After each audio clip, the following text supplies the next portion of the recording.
साधु साधु साधु। पूजनीय कल्याण साधु। श्रद्धावान उपासक उपासिकागण, हम लोग अभ्यास कर रहे हैं संयुक्त निकाय का। प्रतिदिन प्रातः में बुद्ध के द्वारा उपदेशित, भगवान के द्वारा बताए गए एक सूत्र का अभ्यास हम लोग करते हैं, जो हमारे दिन भर के चिंतन मनन के लिए, हमारे श्रुतमय प्रज्ञा चिंतनमय प्रज्ञा के वृद्धि के लिए लाभदायी है। ठीक। तो उसके लिए हम यह एक एक सूत्र का अभ्यास कर रहे हैं। आज इस सुबह के क्लास में राहुल संयुक्त में उपदेशित भगवान बुद्ध जी ने छठा सूत्र, जो संज्ञा सूत्र बताया है, संज्ञा सूत्र के बारे में हम लोग चर्चा करेंगे। यह सूत्र भी भगवान ने श्रावस्ती में ही उपदेशित किया था। श्रावस्ती में जेतवन में भगवान विराजमान थे। तब भगवान बुद्ध जी के पास राहुल भंते जी आए। राहुल भंते जी ने भगवान को नमन किया, नमन कर एक और बैठ गए। एक और बैठे हुए राहुल भंते जी भगवान को पूछते कि भगवान, ऐसा कोई उपदेश करो जिसे सुनकर, संक्षिप्त में उपदेश करो जिसे सुनकर मैं एकांत में ध्यान साधना करते हुए अपने क्लेशों को तपा पाओ, क्लेशों को नष्ट करने के लिए उत्साह कर पाओ, वीर्य कर पाओ करके। तब भगवान बुद्ध जी राहुल भंती जी को इस तरह से एक एक धर्म का उपदेश करते हैं। भगवान बुद्ध जी राहुल भंती जी को पूछते हैं, तांकिंग मन्य से राहुल, रूप संज्ञा निच्चा व अनिच्चा वाति। ये रूप की संज्ञा जो है, रूप की संज्ञा, संज्ञा का मतलब होता है पहचानना, जानना कि ये यह है, ये है, इसे ये कहते हैं, इसे ये कहते हैं, इसे ये कहते हैं करके ना। तो इस रूप की पहचान जो है, रूप को जानना, रूप को देखना, रूप को पहचानना कि ये मम्मी का रूप है, ये स्त्री है, ये पुरुष है, ये पापा है, ये भाई बहन, इस तरह से हम लोग देखते हैं।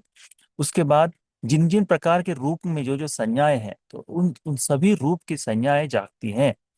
तो भगवान से पूछते हैं कि राहुल, रूप संज्ञा नित्या व अनित्या वा? ये रूप की संज्ञा जो है नित्य है या अनित्य है?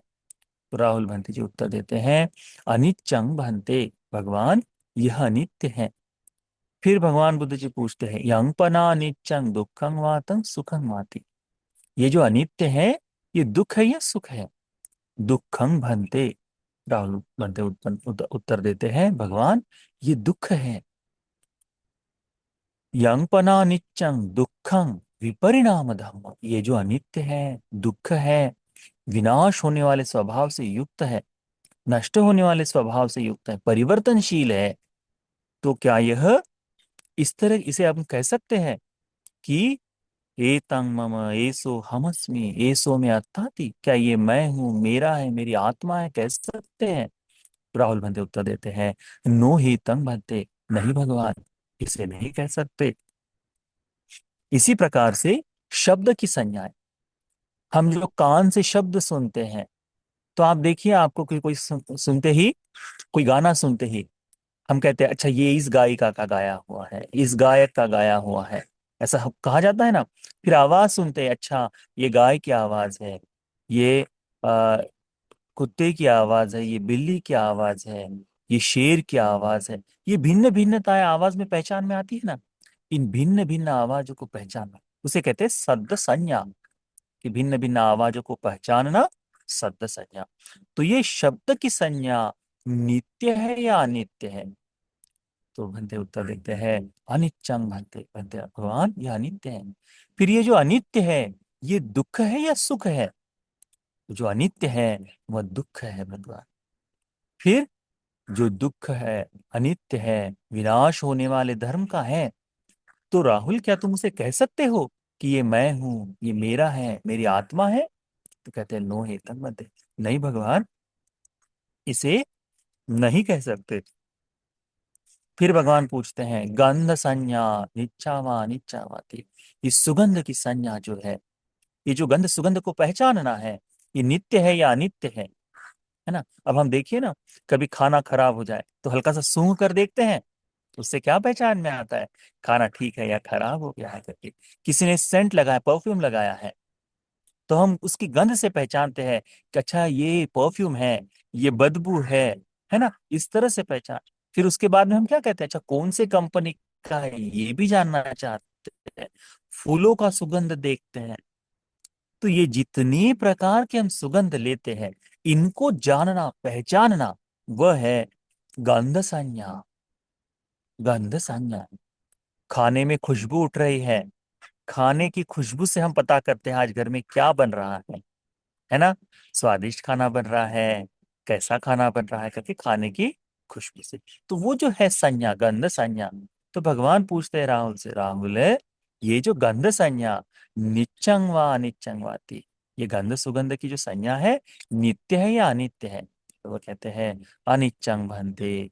फिर कहते हैं यंग नित्यं दुखं वा तं सुखं वाति, ये जो अनित्य है, ये सुख है या दुख है? तो राहुल बनते उत्तर देते हैं दुखं बनते।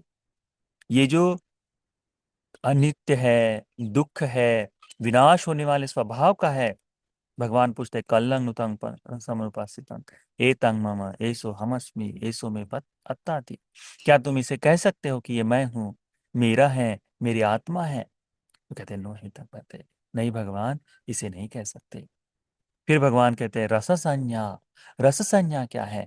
तो जिह्वा पर जो जो रखा जाता है, जो जो चीज स्पर्श होती है, उनका स्वाद पहचानना, उनका स्वाद पहचानना, है ना। तो इस स्वाद की पहचान को कहते हैं रस संज्ञा। तो भगवान पूछते हैं राहुल, ये रस संज्ञा नित्य है या अनित्य है? तो कहते हैं अनित्यं बनते, अनित्य है भगवान। ये जो अनित्य है, ये दुख है या सुख है? ये दुख है भगवान। ये जो अनित्य है, दुख है, विपरिणाम धर्म का है, तो क्या तुम उसे कह सकते हो कि मैं हूं, ये मेरा है, मेरी आत्मा है? तो कहते नहीं भगवान। फिर फोट्टभ संज्ञा। फोट्टभ संज्ञा यानी शरीर से होने वाला स्पर्श। जितने इस प्रकार का स्पर्श होता है, वो सारा स्पर्श हम पहचानते हैं। अच्छा स्पर्श है, बुरा स्पर्श है, कामुक स्पर्श है, द्वेष युक्त स्पर्श है, इन स्पर्श को हम पहचानते हैं, है ना। ये सारे स्पर्श को जानना, उसकी पहचान करना, यह फोट्टभ संज्ञा कहलाता है ना। हमारे पास कोई, हमसे कोई हाथ मिलाए, हाथ मिलाने से हमें उस व्यक्ति का स्पर्श महसूस होता है कि नहीं, कि यह हमें किस आशय से स्पर्श कर रहा है।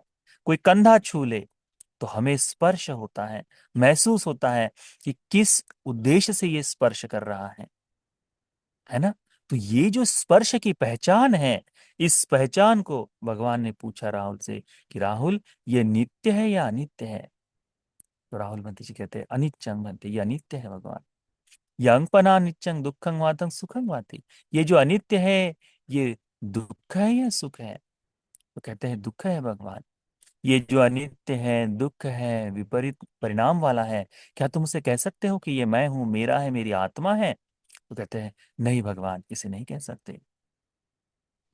इसी प्रकार से भगवान बुद्ध जी धम्म संचेतना, ये धम्म संचेतना यानी मन में उठने वाले विचार, हम सोच कर कि मुझ में ये विचार जागे, क्रोध का विचार जागे, ऐसा विचार नहीं जगाते, परंतु ये विचार जागने के बाद इसकी पहचान होती है कि अब मुझ में, मेरे मन में राग का विचार जागा है, अभी द्वेष का विचार जागा है, मैत्री का विचार जागा है, दया का, करुणा का, मोह का विचार जागा है, ईर्ष्या का विचार जागा है, दुर्भावना का विचार जागा है।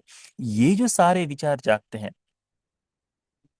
पुण्य का विचार जागा है, कुशल का विचार जागा है ना, शील चिंतन का विचार, तो ये सारे मन में उत्पन्न होने वाले जो धर्म हैं, इन धर्मों को पहचानना कि मैं अभी इस तरह से हूं, सरागं वीतरागं करके जो कहा है ना, तो उन अलग अलग तरह से जो विचार जागते हैं, इनकी पहचान करने के लिए भगवान ने बताया।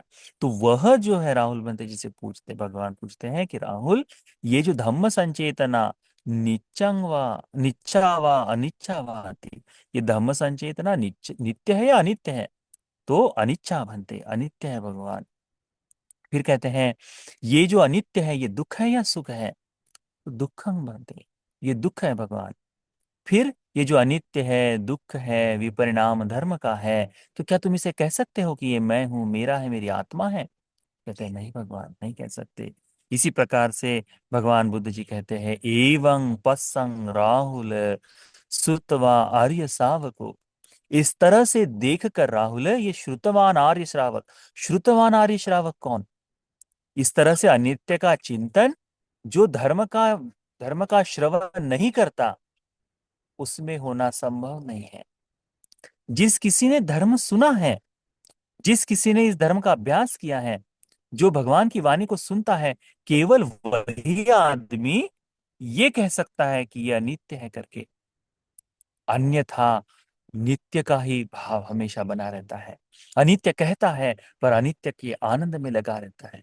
तो ये क्या कहते हैं कि सुतवा आर्य श्रावक हो, श्रुतवान आर्य श्रावक, जिसने धर्म सुना हुआ हो, जिसने भगवान की वाणी सुनी हुई हो, ऐसा श्रुतवान आर्य श्रावक यानी धर्म के अनुसार जीवन जीने का विचार करने वाला, ऐसा आर्य श्रावक इस धर्म को सुनकर क्या करता है? वह करता है कि रूप रूप संचेतनायपि निबिंदति, रूप की ये जो संचेतना है, रूप की संज्ञा जो है, इसके प्रति निवेद को जगाता है। निब्बिदं विरज्यति, निब्बिदा से वैराग्य जागता है। विरागा विमुच्यति, वैराग्य से विमुक्ति को पाता है।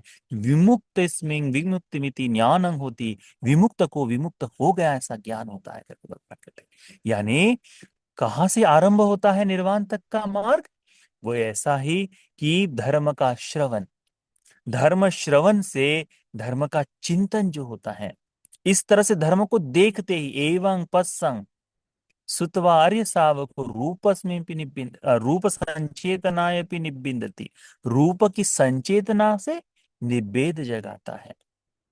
और फिर वहां से निब्बेद से वैराग्य, वैराग्य से विमुक्ति, इस तरह से फिर कहते हैं सद्द संचेतनायपि निब्बिंदति, गंध संचेतनायपि निब्बिंदति, रस संचेतनायपि निब्बिंदति, पुट्ठब्ब संचेतनायपि निब्बिंदति, धम्म संचेतनायपि निब्बिंदति।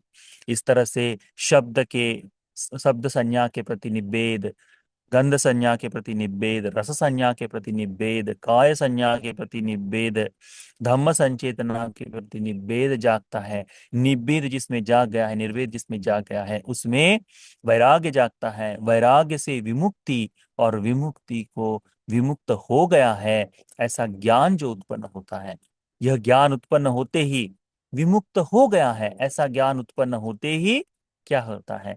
खिना जाति, जन्म क्षीण हो गया। कौन सा ज्ञान उत्पन्न हुआ है? कि मेरा जन्म क्षीण हो गया। कि ना जाति वुसितं ब्रह्मचर्यं, मेरा ब्रह्मचर्य पूर्ण हो गया है। कथं करणीयं, जो कुछ करना था वो हो गया है। ना परं इत्थतायाति, अब यहाँ करने के लिए कुछ भी नहीं है, ऐसा भाव जागता है। तो ये जो निर्वाण के लिए हमें धर्म का श्रवण, और धर्म श्रवण से धर्म का चिंतन जिस प्रकार से करना है, इस सूत्रों में हमको अच्छी तरह से भगवान बुद्ध जी ने राहुल भंते जी को दिए हुए उपदेशों में से सीखने को मिलता है। तो ये संज्ञा के बारे में जो ये उपदेश है, ये उपदेश आप सभी को धर्म के बोध के लिए उपकारी हो जाए। साथ साथ साथ